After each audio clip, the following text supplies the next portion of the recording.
Good afternoon. My name is Kathy Hickey, Program Coordinator for Mass Family Voices, a project of the Federation for Children with Special Needs. We're so glad you're able to join us. Today's webinar is entitled What's Out There, and will review publicly funded services and supports that your family can utilize regardless of income. This webinar will be recorded and archived at a later date on the Federation's website. A few technical pointers. Please be advised that everyone will be muted except our presenter. If you have questions, please use the webinar toolbox that allows you to type in questions, and we will answer them either during the presentation or I will collect them for the question and answer portion of this webinar, which will follow the presentation. This webinar will be presented by Sophia Johansson, who is both a child and parent to an individual with disabilities. She is passionate about empowering families to imagine better for their loved ones. Sophia has presented to service providers, state agencies, and family members across the state of Massachusetts. She works directly with families in both her roles as the Assistant Northeast Regional Coordinator for Mass Families Organizing for Change and as a family outreach consultant at the ARC of Massachusetts. This webinar is being done in collaboration with the ARC, Mass Families Organizing for Change, and Massachusetts Family Voices. And thank you to our IT Director, John Sullivan. And here's Sophia. Hi everyone. I hope that you're all doing well and comfortable. We'll be spending the next hour going through all of the publicly funded services and supports that exist for families of children with special health care needs, developmental disabilities, and or chronic illnesses up to age 22. I'm really happy to be here on behalf of the ARC, whose mission is to enhance the lives of individuals with intellectual and developmental disabilities and their families, as well as to be representing Massachusetts Families Organizing for Change, whose mission is to provide sustained advocacy and leadership training in pursuit of high-quality, individualized community support and service options, including family support for people with disabilities and their families. I am here also doing work that is directly connected to the Massachusetts Alliance for a 21st Century Disability Policy. The purpose of this is to advance full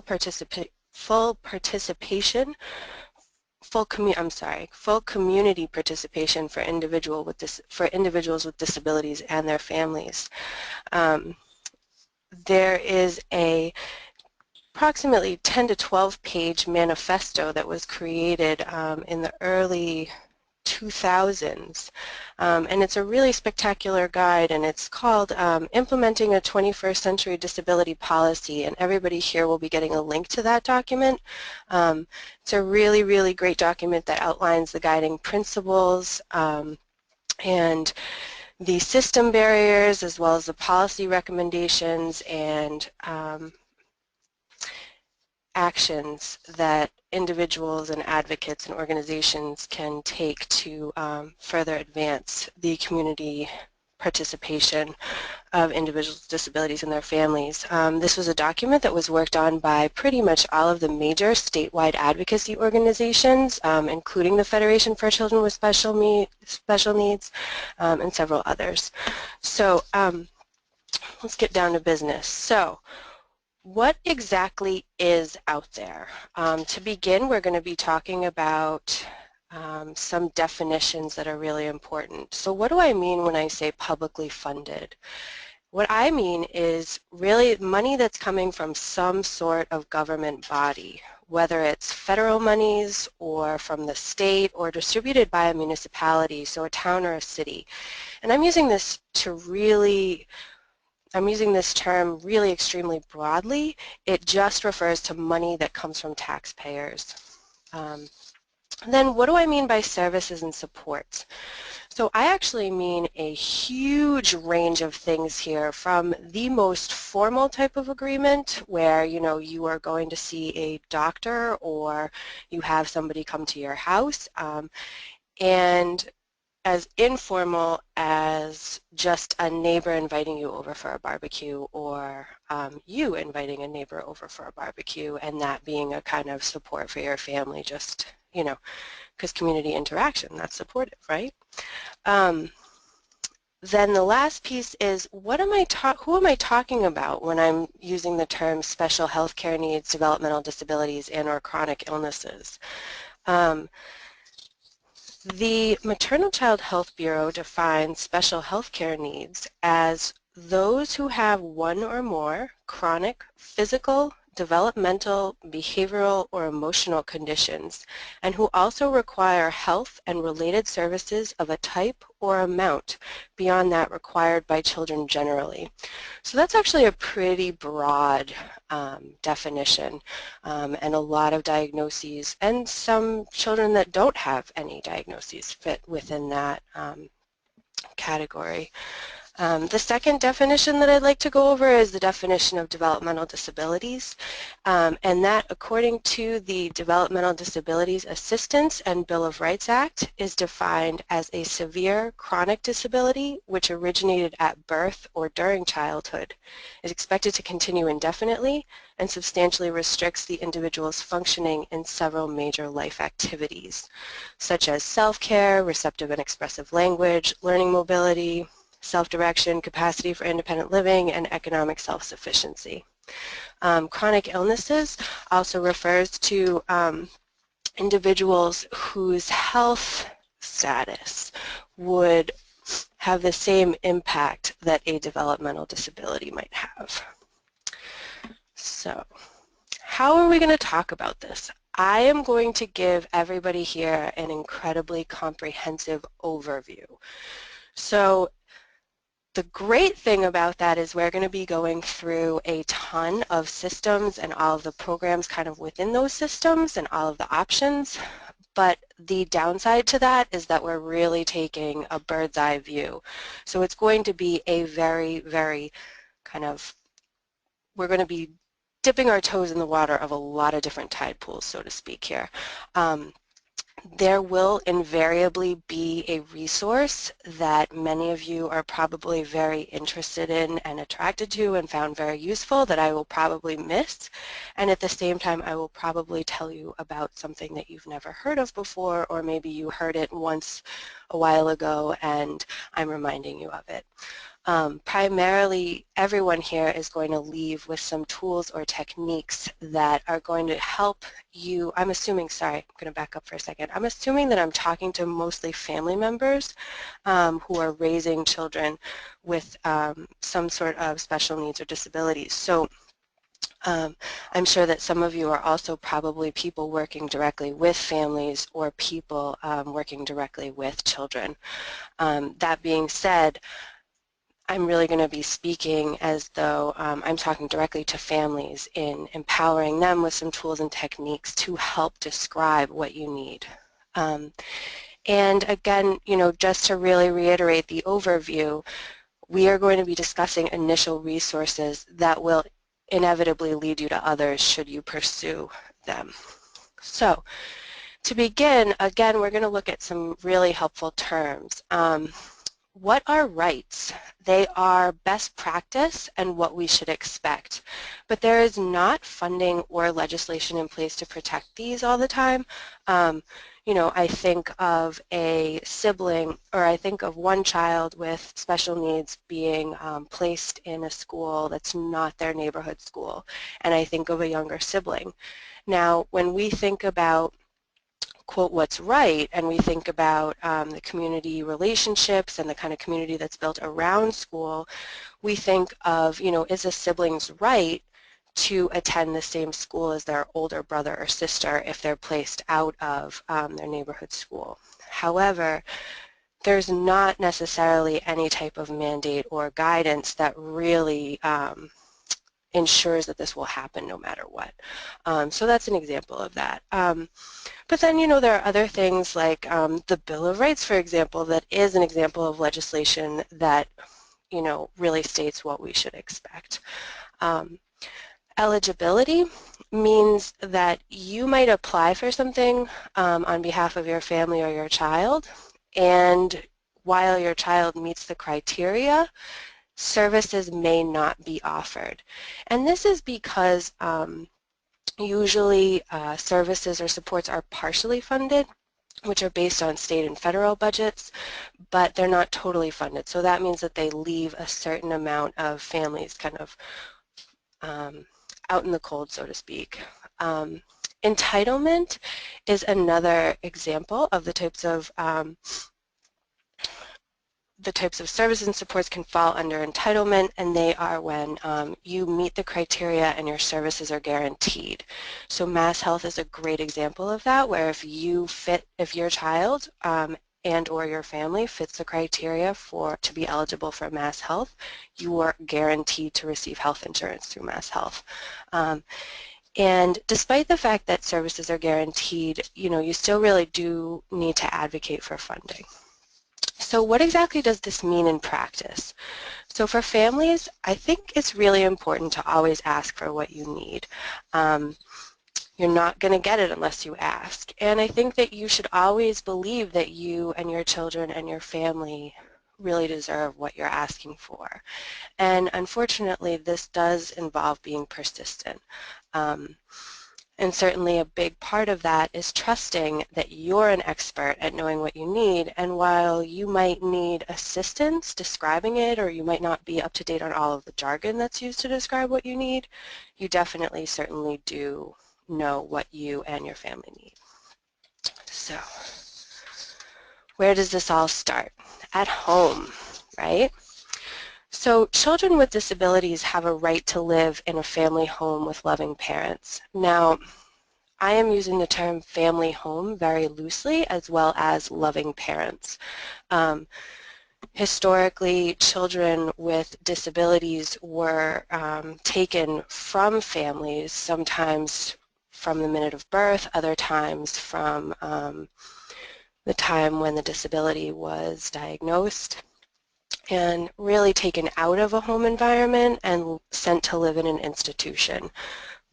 And no child deserves to live that way.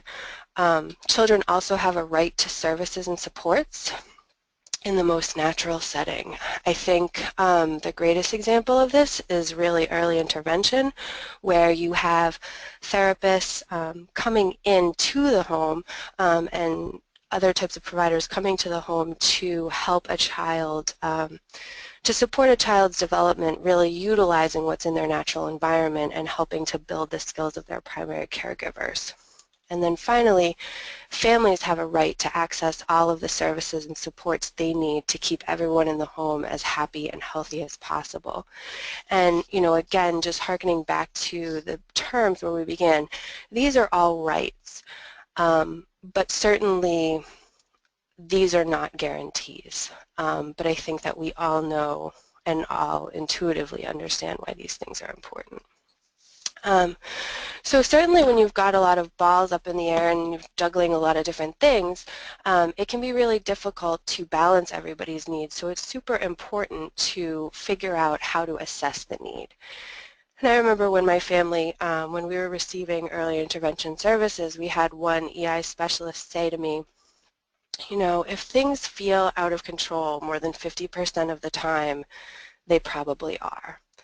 And I think that one of the most challenging things as, a family that is really at the whim of a lot of services and supports that, we really need and might not always get, families have a different definition of crisis than what somebody who is kind of, I don't want to say doling out, but distributing or allocating the services and supports.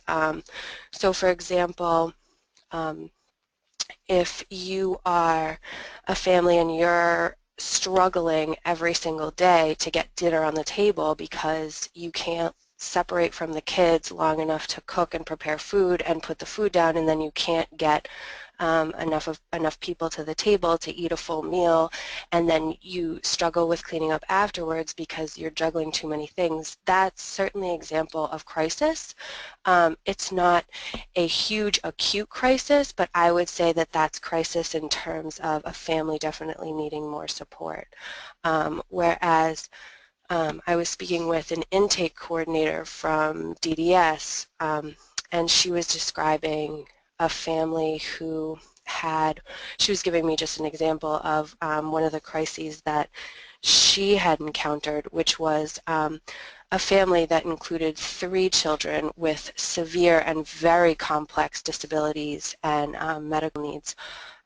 Both of the parents were in a car accident and they were in the ICU, and so that was an example of really major code red crisis, and so for them that rated a lot higher obviously than a family that's struggling around daily routines. But I think as a family member it's really important to definitely remember and acknowledge that crisis is just if things feel out of control more than half of the time. So when we think about how to assess need, we're also going to be we need to be figuring out like how we're going to break this down. So the first piece that we're going to go through is what type of health care does the child need? And we're going to primarily be starting with the child or children that led you to watch this webinar. However, sometimes siblings fall into this category, and sometimes parents or primary caregivers don't always realize that until they get partially through thinking about their child with special needs or their children with special needs. So when we talk about healthcare, we're definitely talking about affordable care. Health insurance is a huge piece of that, and then financial assistance to cover expenses that aren't covered by insurance. So, you know, I have the most experience with autism spectrum disorder, and I'm thinking of floor time or relationship development intervention that are examples of therapy that might not be covered by health insurance, but are very valuable.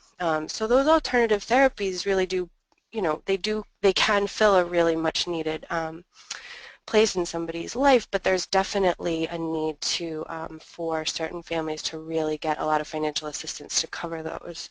The third key piece of affordable care is great practitioners who belong to a strong network of providers, particularly because people are having so much trouble getting referrals outside of network these days. I've heard of that coming up a little bit.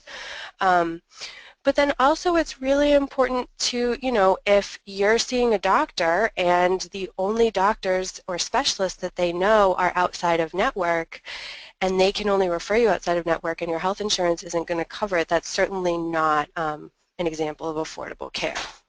Oops, sorry. So then the second thing is help with activities of daily living. And I like to break this down into 2 categories, medical or physical and behavioral. So when I think about medical or physical assistance, you know, I think about kids that might rely on technology to get through their daily functioning, for example, G-tubes or ventilators, or sometimes there are children who are unable to dress themselves because of an issue with their fine motor skills or other types of issues with their body. Whereas behavioral is really, this could range from, you know, an emerging mental health issue to just not understanding the expectations that are associated with any types of daily routines like eating a meal or getting dressed or anything like that. But the individual or the child is usually physically capable of doing it, they just might not be able to do it. So, you know, if a child is anxious and they're not getting out of bed or going to school in the morning, that's certainly you know, an example of their activities of daily living, you know, needing more support around getting out of the house. And then finally, you know, coordinating care between specialty medical and therapeutic providers is a very, very big piece of managing healthcare. And you know, it's very, very important to make sure that everybody is kind of up to date on what other people are working on and how they need to be involved. So when we talk about first affordable care, there are definitely going to be families, there are definitely going to be children out there who do have special health care needs who may not qualify for MassHealth, but I am assuming that most of the people who are on this webinar probably do. And you become eligible, there are 2 types of MassHealth that are that apply for our families, but they really kind of all come out in the wash to get you the same benefits. On the left, we see MassHealth Standard, and that is a MassHealth benefit. That's a version of MassHealth that's really based on income, whereas Common Health is based on just the disability. So if you qualify based on income, then you have MassHealth Standard. If you qualify just based on disability, but you don't meet the means test for MassHealth, then that means you're going to get Common Health, and you're usually expected to pay some sort of a premium every month to Common Health. And you know, it's certainly up to you and your family to figure out whether or not Common Health is a good fit, but I don't think you should discount it if you're not pursuing that benefit. I think that having the opportunity to have MassHealth pick up your co-pays at any facility where MassHealth is accepted and more, it's a really helpful benefit. And then, of course, having either MassHealth Standard or Common Health will open you up to some of these 4 programs below. So personal care attendants can help with activities of daily living that are related to medical or physical challenges. Then there's Kaylee Mulligan, which provides a certain amount of support and care that a child might receive in a nursing home, but it's actually more cost-effective to deliver that same care in a child's home. And that's and Kaylee Mulligan is available to everyone regardless of income.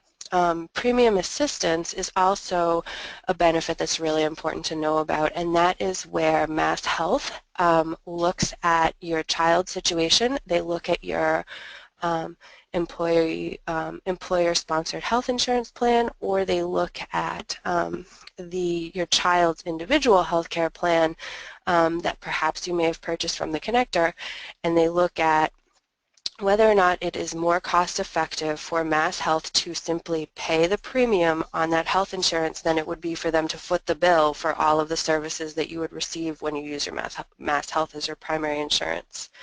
I definitely recommend looking into premium assistance because it can open up a lot of options for families. And then finally, Community Behavioral Health Initiative, or CBHI, is certainly a type of behavioral support that can help with activities of daily living. So the way that you get onto MassHealth is you need to complete the application and then complete the disability determination form. And certainly Mass Family Voices and Kathy Hickey and Tracy Rooney are some excellent options for getting through that process. The Autism Insurance Resource Center is also an appropriate resource for families who have individuals on the spectrum.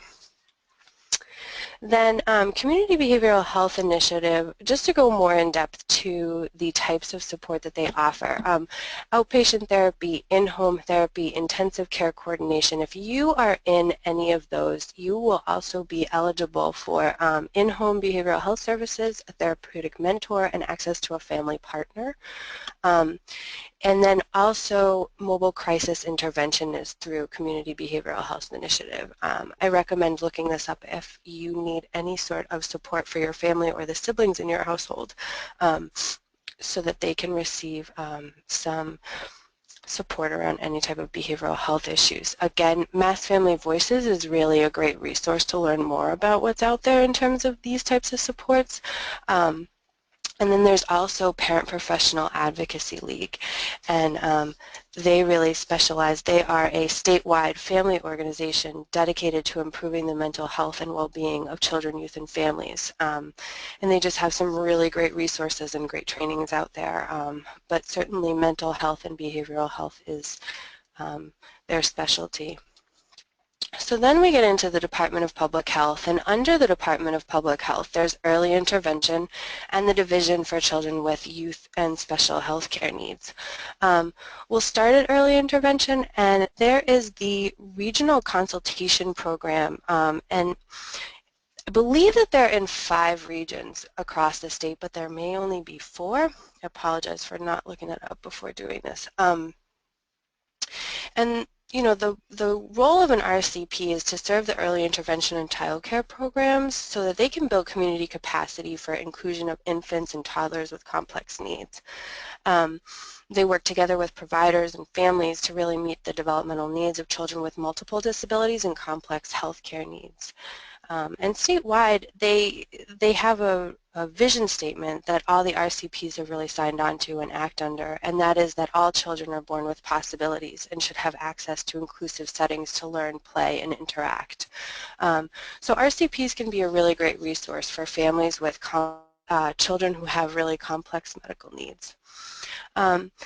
Then within early intervention, there's also the EI, or Early Intervention Parent Leadership Project, and that is a really great organization that is run all by parents. And their main goal is to promote lifetime advocacy, leadership skills, and the development of an informed parent constituency, which will encourage early intervention services to be increasingly family-centered. They also have an amazing amount of resources on their website, which you'll see in the lower left-hand corner, that can help with the transition from early intervention. It can help just to build those basic advocacy skills, particularly early on, which can be really important. Then within the Division for Children and Youth with Special Health Care Needs, there are these programs that I've listed, which is Care Coordination, Catastrophic Illness and Children's Relief Fund, Health Transition Information, Pediatric Palliative Care Network, and Public Benefits Training, as well as Mass Start. Mass Start is a really great resource to just keep on your radar, particularly if you have a child with some health needs that might go easily misunderstood, or you're worried about folks at school not being able to support a kid medically. And it's a closed referral system, so you're going to need to look this up and figure out who your best point of contact will be for kind of getting into that. But what they can do is they can really provide you with they can act as a support to the family and the school to help the school understand how to effectively deliver any type of medical care that a child needs to access the school day. And if you look on the left, you see the community support line. That is a support line run and funded by the Department of Public Health that can definitely help you access all of these benefits that I described on the right. So then when we get into the Department of Developmental Services, of course there are family support programs. You can read more about all of these family support programs listed here in the Family Support Directory. And a link to that will be provided in the handouts after this. But certainly anybody, regardless as to whether you've been determined eligible for services from Department of Developmental Services, anybody can access the Family Support Centers and the Autism Support Centers. When you start looking at the other programs, they really go back to supporting the health and well-being of everybody in the home, whether it's medically related or behavioral health related. To get into DDS or to be determined eligible, you can see on the right we have a description of birth to age 5. There's got to be a substantial developmental delay, and 5 to 21 there's closely related developmental conditions. And you can call, there are 4 DDS regions across the state: Northeast, Metro Boston, Southeast, and Central West. And every region has an eligibility coordinator, and you just do the intake referral directly to them, and then they will send somebody out and you can finish the paperwork and everything like that and get set up with DDS. But again, the biggest challenge I think that families face with the Department of Developmental Services is, if you go back to the different types of rights versus eligibility versus entitlement, is that none of the supports and services offered through DDS are entitlements. They're all based on eligibility. So a lot of families do encounter challenges getting access to everything that they need.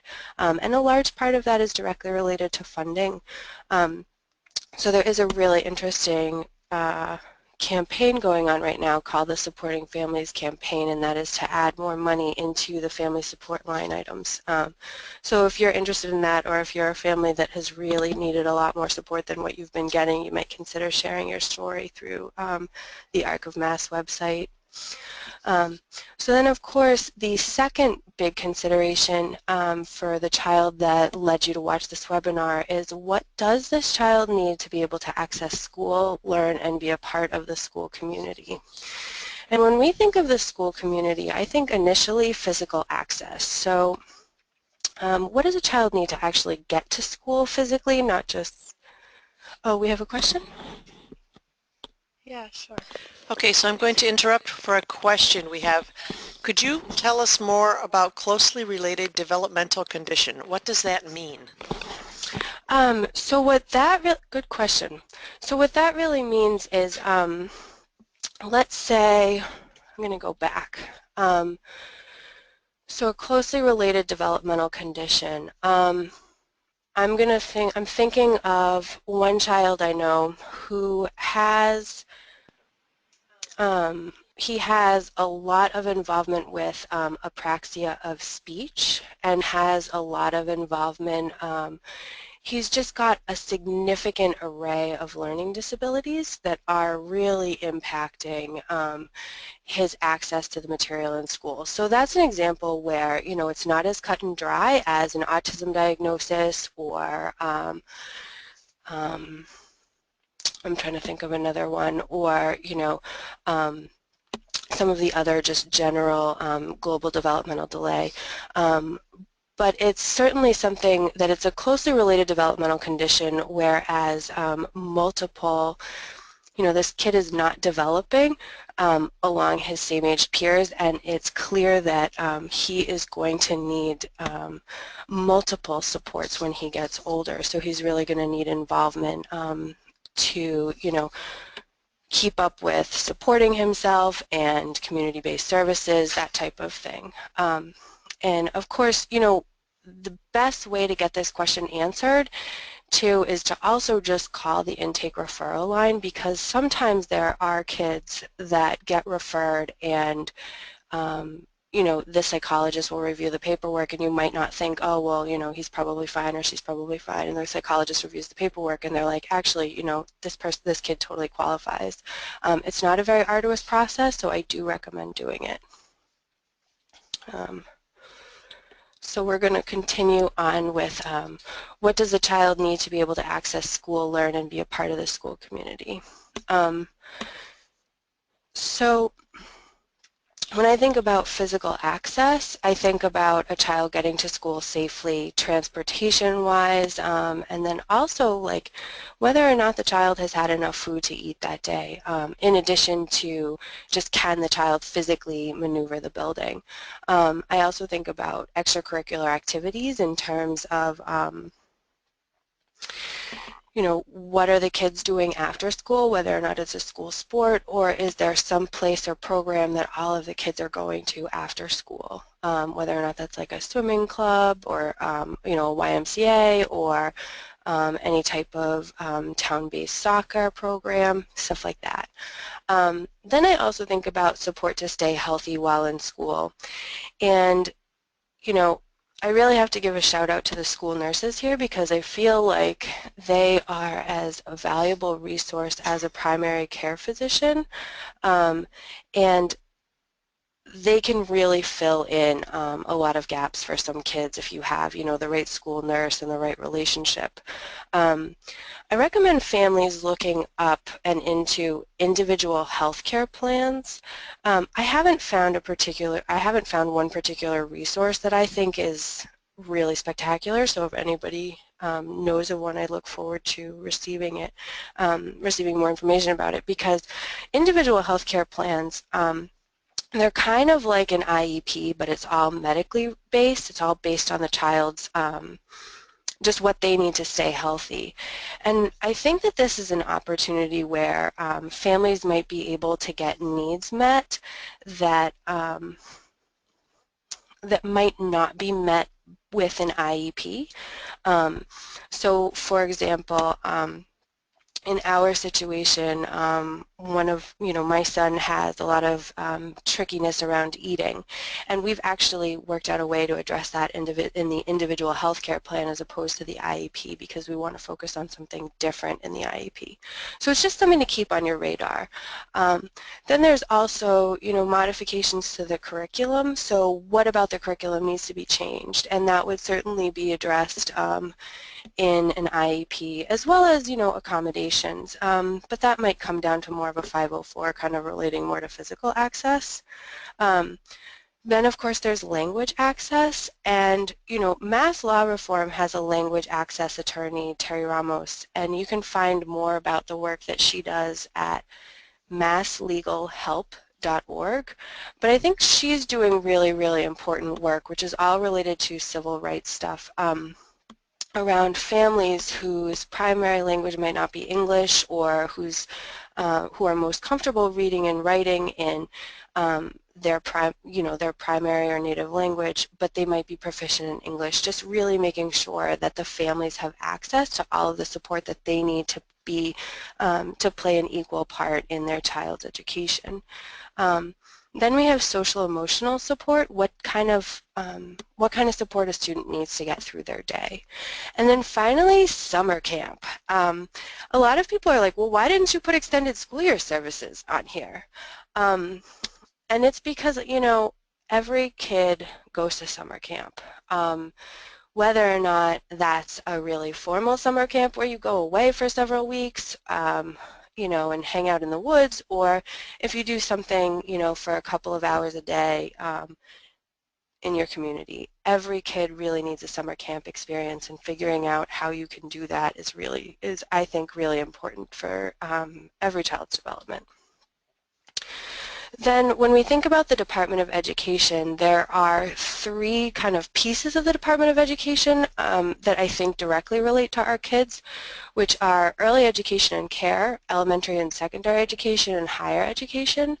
Up at the top here, the Coordinated Family and Community Engagement Grants, these are really, really wonderful grants. They have actually been they have been funding a lot of the play groups and music classes and stuff at the local libraries, or some communities use them to run regular play groups at some of the preschool programs that they might have, and it's just a really, really great use of that money, and it's likely that you probably live in a town or a community that has been given given one of those grants, and so you might want to just keep an eye out for any free offerings in the community to build literacy and social emotional skills. Then there's also preschools, obviously, for kids who are exiting early intervention or who have a documented disability. It starts at age 3. So of course special education also with IEPs and 504s impacts elementary school and high school and transition services. But the really great thing about the Department of Elementary and Secondary Education is that their mission is to strengthen the Commonwealth's public education system so that every student is prepared to succeed in post-secondary education, compete in the global economy, and understand the rights and responsibilities of American citizens, and in doing so, close all proficiency gaps. So I think that's really important for us to all hear and really reflect on in terms of job readiness and inclusive concurrent enrollment, which is an opportunity for students who did not pass MCAS to participate in a college-type program. And then we also have job readiness skills, which can often be provided on a limited basis through the Massachusetts Rehabilitation Commission. So if you have a student that's approaching transition or in transition, I definitely recommend looking up whether or not that student would qualify for supports and services through them. Of course, the expert on all things related to education is the Federation for Children with Special Needs. Mass Advocates for Children is also another great resource to know about. And I also really think that program quality assurance is a great resource as well. They don't just collect complaints, but they actually have education consultants that you can call. And oftentimes you just call, you don't need to give your name, you just need to give which district you live in, and then you can speak with an education specialist and ask them anything. And they're people who are trained really well in the law. So I think of that as a really good resource to kind of keep in your back pocket if you have any, if you need to ask any clarifying questions about anything related to your child's IEP, or even getting onto an IEP. So then the third piece is, what are the ways that a child, teenager, or young adult makes strong relationships, experiences similar rites of passage, has hobbies, and regularly scheduled fun activities? So when we think about this, we're really thinking about how this child, teenager, or young adult is connected to their community. What exists in the neighborhood? Is there a spiritual community that they can, connect with, or that the family is connected with? And what is the accessibility like around town or, close to them? What are people doing for fun? Not just recreation, but actually just what makes this person happy. And then of course, like paid employment and or volunteer work, these are all message for young people, particularly in our culture. So when we think about the community, the possibilities are incredibly, this is just a sample of them. We'll start with the Massachusetts Rehabilitation Commission again, where they house a program called Requipment that passes along durable medical equipment to its, one family's done using it, they pass it along to another family. It's usually free of charge. It's certainly a great resource to know about. And then in terms of local government, this is something that a lot of people don't seem to be aware of. There are oftentimes disability commissions or disability access committees or commissions for the disabled in nearly every municipality, and they can be a great resource for advocacy because they are actually appointed by either the selectman or the mayor, depending on whether you live in a city or a town. These are members of the community that are appointed to represent the needs and interests of individuals with disabilities who are living in the municipality. And they also, sometimes they have access to funding, so they might actually be able to support a program. But most oftentimes they just have, they're just expected to weigh in, similar to a CPAC or a Special Education Parent Advisory Council. They're expected to weigh in on community issues the same way that CPACs are expected to weigh in on issues relating to special education. Then another piece of every municipality that a lot of people don't seem to know about is there is an ADA coordinator. So let's say that you have a child who is in a wheelchair or has a lot of trouble navigating space, can't climb a ladder, can't climb a slide, can't go down a slide, that type of thing, and you have a playground in your neighborhood and your child actually can't access that playground because there's nothing that accommodates their disability. An ADA coordinator is going to be a great contact for you, particularly if you see or hear about any new plans to develop a playground. Because if you have a child who cannot access the playground, the ADA coordinator would be a great resource to help you work with the town to make sure that that play space or other play spaces are accessible to children with disabilities. Then the last one, in terms of local government, is local law enforcement. And I say this with a lot of caution. This has to be really specific to your family and specific to the child in question. And so what I am encouraging people to do is, if it feels right, sometimes police can help de-escalate things, and so the police pocket guide published by Peepal is a good thing to know about.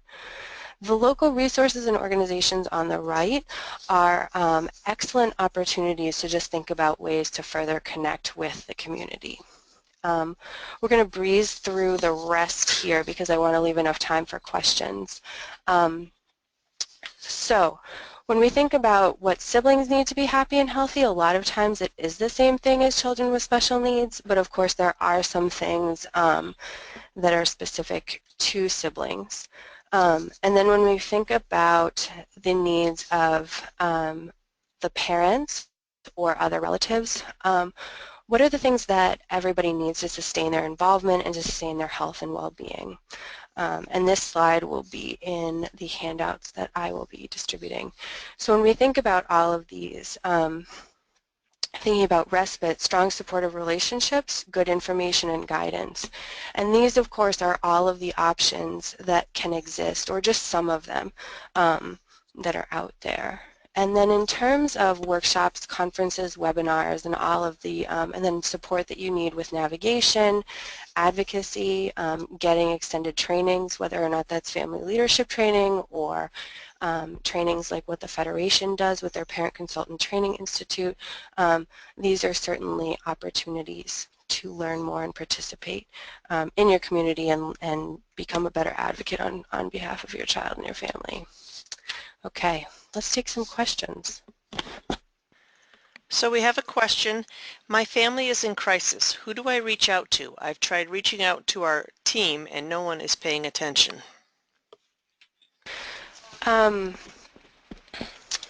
think the best way to begin with a big question like that, and of course you're welcome to respond to this answer partway through if you'd like to chime in with more detail, is it depends what crisis you're fielding. If the crisis is directly related to the child's disability, or if there is a crisis directly related to the parent's capacity or the family's capacity to care for the child with a disability, or you know, is the crisis directly related to the child's experience at school? That would be where I would go. If I were personally in that situation, I would probably call somebody like my regional coordinator with Mass Family Ties, because actually, or Family Ties of Massachusetts. And the reason is because those are not only your resource mavens, but they are also going to be people who I just really like everybody who works for them, and I've known that they can really help talk people through things and can help kind of parse out the issues and the challenges and help make priorities. But of course, if you have a more particular situation that you want to get into detail, and you want to get into more detail, you're welcome to email me, and I can work with you a little bit through as a family outreach consultant for the ARC. And the next question is, how can I find specific information about who to contact in my community? So when you look at, I'm going to flip back to this slide here. So when we look at local resources and organizations, you know, it's really going to, it depends on what types of resources you need or want. If you, of course, need further assistance identifying activities for your child to participate in, the recreation department or the YMCA is an option. If you need, if you want to learn more about what might be out there in terms of extracurricular classes. I mean, usually town websites are a good resource, but you know, I think that really just Googling and asking around and asking your neighbors is a good way to do that. But again, you're welcome to email me as well because it's a pretty broad question. So yeah, if you want to get into more of that, definitely reach out. And the next question, how does a child age 5 who has autism get into summer camps but doesn't have the financial funding to register? So I think of that as being something that can be just an all-around challenge that a lot of families deal with. I want to go back to the resources in the community. Sometimes Rotary clubs or chambers of commerce or other places in the community sometimes offer scholarships to meet this exact need. Another option is flexible family funding with the Department of Developmental Services if a child has been determined eligible for DDS services. Flexible family funding might be an opportunity to help subsidize the cost of that. But again, if you have a specific situation that you're really trying to work through, you're more than welcome to email me and we can figure that out. Another way would be to post that question on the list, the Mass Family Voices listserv, because other parents may have been in the same situation and found a scholarship available, or even to directly ask the camp if they have financial scholarships available. And Family Ties of Massachusetts is another good source for those type of resources. So the next question is, I know you stated that through MassHealth a family can access CBHI. Is there a difference between that and ABA services? I'm going to tackle that one. CBHI is a behavioral health services for children needing behavioral health services in-home. ABA is applied behavioral analysis, and they are different. It's probably enough information there for a whole another webinar. But I can, if you email me offline, I can send you information and we can talk about the difference between those two. And the next question, do you have specific contact numbers, emails to reach the MassHealth 4 programs that you mentioned? So I will be sharing some of that information in the handouts, but really that community support line with DPH, which I'll flip back to it now, is going to be an excellent resource if you're trying to get more assistance and learn more about all of the options that are available through MassHealth. The community support line would be a great first starting point. Where can we see the police pocket guide? You can see the police pocket guide on, if you go to, I'm going to go back all the way here to, if you go to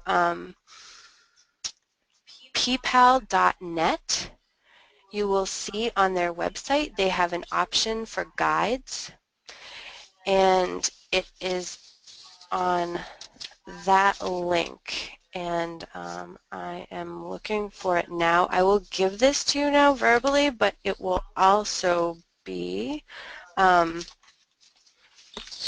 in the handout. So it's peepal.net/WP-content/uploads 2011/01/PPG- abbreviated version-final.pdf. And really, if you just Google Peepal police pocket guide, it should bring you to the website and that where that PDF is. And someone just posted that on the question section, so you can see it there. Our next question is, twice I have reached the top of the waiting list to receive a voucher for after-school programs, but trying to find an agency that is equipped to care for my nonverbal child, I always have trouble. Are there any agencies for a nonverbal 8-year-old for after-school programs? This is something I would also post that question on the Mass Family Voices listserv to get answers from other families who have dealt with this issue. But Sophia, you may have another answer. No, I would definitely agree with that. I would also consider calling the Family Support Center that's local to you. You can get that information from the DDS Family Support Directory. You can just Google Family Support Directory mass.gov and it should get you there. But usually Family Support Centers will have that type of information, particularly there's usually the people who oversee the medically complex program with DDS. They should also definitely know of resources like that. Okay, and whom would I contact regarding financial help with weekly social group for a 19-year-old on the autism spectrum? I think of one option as, let's see If the child is enrolled in AFC, which is adult family care or adult foster care, and depending on your family's circumstances, that child or young adult really, might be eligible up through the end of this fiscal year, which ends on June 30th. That young adult might be eligible for some RAP funding, which would be utilizing flex family funding through DDS to cover the cost of social skills. Of course, if the child is in AFC, then it would have to be part of a care plan, and you'd have to kind of go through the transition coordinator with DDS. But if you're just looking for general help, I think that calling your local family support center and speaking with the director, or calling your DDS service coordinator to ask them about that would be really helpful. If the young adult has not been determined to be eligible for DDS, then I would just ask the social skills group directly, or I would look at some of the other options that might be available through community-based organizations. Okay, we have time for just 2 more questions. Any other questions that we do not get to, we will email answers to all at the end of this.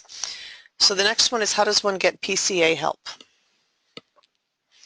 So to get a personal care assistant, you would need to be on MassHealth and get a prescription from your primary care doctor and take that prescription to a PCA agency, and they would come and evaluate your child to see how many hours they would benefit from having a PCA. We also have a webinar on how to get a PCA on the Federation website, so you can go through that to get the specifics of how to get a PCA, or you could also post that question on the listserv, and many parents, I'm sure, would be happy to share with you their experiences. The next question: I am a mother of 3 young children with autism. My husband works out of state and returns home 2 weekends a month. I need support, resources for respite, activities of daily living support, and the simple things such as taking one child to another therapy appointment while the other one is home with ABA. I am overwhelmed. We have several hours of PCA time per week between the 3 children, but it is very limited in scope of use, and I don't have the financial resources to pay for respite. DDS has nothing available. Any thoughts? Yes, email me and we can talk, because what I can do is I can walk you through some other things that might be available. And if you email me, we can set up a time to talk on the phone and talk through some of that stuff for sure. And Sophia's email address is on the PowerPoint, which I will be emailing out within the next half hour. Are there agencies that can help look over your child's IEP to make sure they are getting the right type of services for your child? So I would say that the best resource for that is actually going to be SPAN, or Special Education Advocacy Network. Sometimes do IEP clinics. Folks at the Family Support Center might know of IEP clinics, but the Federation for Children with Special Needs also has some opportunities to support parents like that. In general, it's going to be really, really difficult to get that type of support at many agencies, just because it's so time consuming. But there might be an option if the child has been determined eligible for DDS and has some flex funding. You can spend up to $500 on an educational advocate. Okay, thank you. That's the end of our webinar today. Thank you for joining us. I will be emailing out the copy of the PowerPoint as well as an evaluation that I hope everyone will fill out and submit to us. Thank you, John, for helping us with this, and thank you, Sophia. Thank you. It was my pleasure.